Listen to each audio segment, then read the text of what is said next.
Hi, this is Rabbi Jeremy from Mahar, and for our texts on Tuesday classes, we had been doing a kind of monthly Torah portion roundup, looking at what the Torah readings were in the traditional cycle, and just kind of seeing what was important about each Torah portion, what kinds of things maybe stood out from a humanistic Jewish perspective. This is our roundup for 2020, the month of August, and we actually had 5 Shabbats on this month, which means 5 Torah portions to do a roundup for. All of the Torah portions were in the book of Deuteronomy. We are now deep into the book of Deuteronomy. It is the last book of the Torah, and in the traditional cycle will continue to be read all the way up until Simchat Torah, which is in early October this year, maybe mid-October. So we had 5 Torah portions, this month, and the 5 are Vayet Hanan, Ekev, Re'eh, Shoftim, and Ki Teitzei. Ki Teitzei just would have been read in many synagogues yesterday, because I'm making this on a Sunday.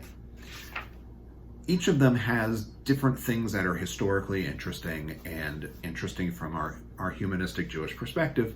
So we'll do a few videos that just kind of go through them and talk them through.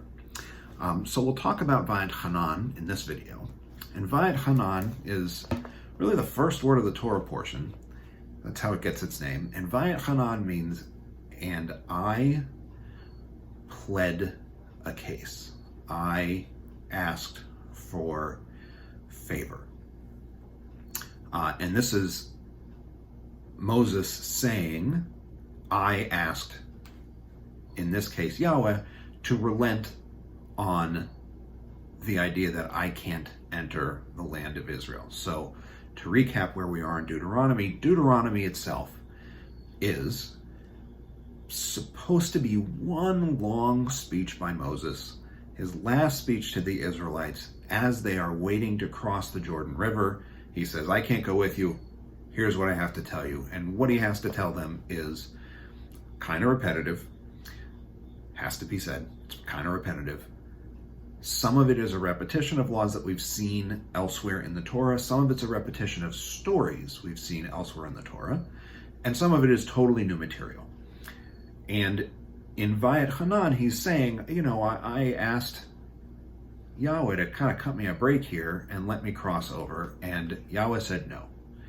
And what's interesting about this is that Yahweh says no, leman chem, this is the Hebrew word, leman chem, on your account. So Moses is saying, Israelites, it's your fault.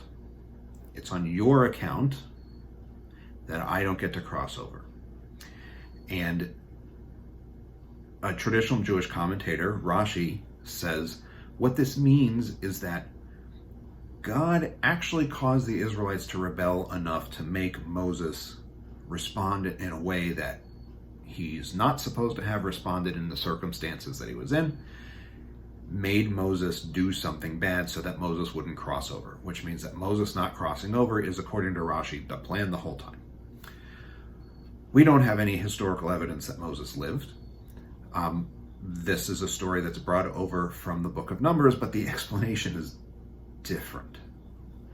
In the book of Numbers, what we read is that Moses is told, hey, go speak to this rock and water will come out. And instead he strikes the rock with his stick. And for reasons unknown other than that, the Torah says Moses doesn't get to cross over here.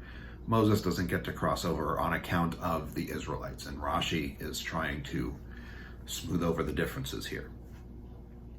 And then Moses starts to talk about, okay, when you do cross over into this land without me, when you do cross over, don't engage in idolatry and don't do the things that you did. Remember Baal Peor. So what's Baal Peor? Baal Peor is purportedly a Moabite god that some Israelites began worshiping. The underlying context here is what's really important. Baal Peor is a god that Israelites began worshiping according to the Torah when they married Moabites. So Moabite spouses pulled them into doing things that were against the commandments. Why is this important? This is really significant if you think about humanistic Judaism's perspective on Jews marrying people who aren't Jewish, because we are openly accepting of that. I officiate a lot of interfaith weddings. I'm happy to do it. The Torah doesn't seem in Deuteronomy to think quite as highly of that kind of a thing, and really is saying the problem with Baal Peor, that this worship that people did, comes from people marrying outside the Israelite tribes. So Moses says, don't do that. He's essentially saying, don't intermarry. In context, historically, this is part of what helps scholars date at least some of Deuteronomy to well after even the first exile into Babylonia. This helps scholars date it to the 4th century, because in the 4th century we know that the prophet, or the priest Ezra was a scribe and from a priestly family. We know from the book of Ezra that one of the things Ezra is trying to do is to get Jews not to marry non-Jews, and tells them to put away their foreign wives. And this is a text that he can use to say, put away your foreign wives. So this Torah portion is actually heavily linked to issues that we still deal with today on questions of intermarriage. So this kind of warning repeats and repeats and repeats. We get a repetition of the 10 Commandments.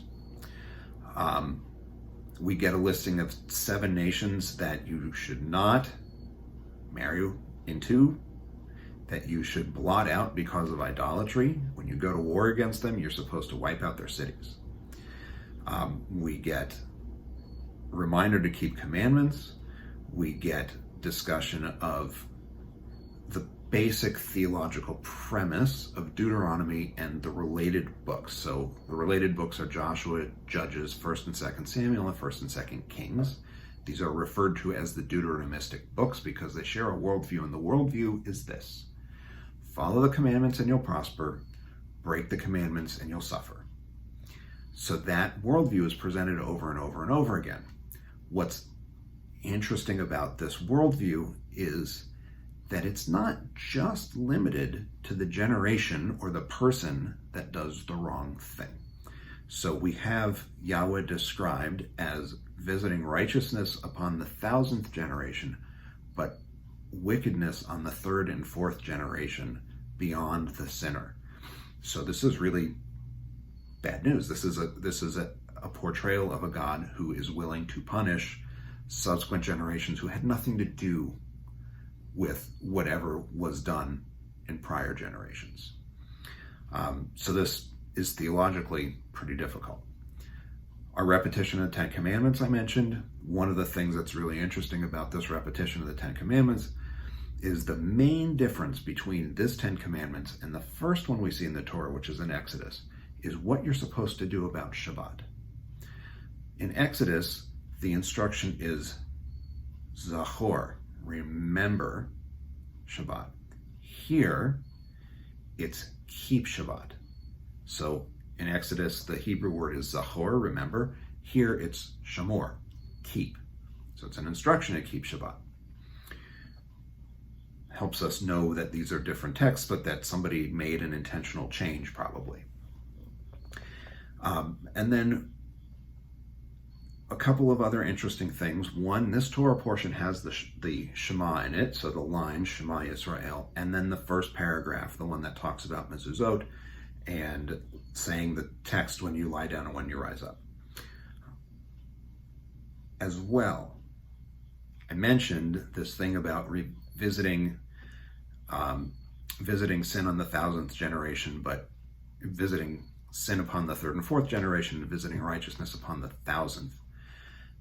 This is different from a prophet who probably precedes this text, although it's really hard to tell. So the prophet Ezekiel actually has a prophecy in which he says, The sour grapes eaten by the fathers will no longer set the children's teeth on edge. The idea being people are responsible in their generation, but not beyond that. This section of Deuteronomy says something a lot different. So we can see there's contradictory streams of thought in the Tanakh, in the Bible, within a couple of hundred years of each other. And that has a lot of interesting consequences for how we view the process of the biblical canon being put together. So that's Vayet Hanan for this month of August 2020, and I'll see you in the next video on Parshat Ekev.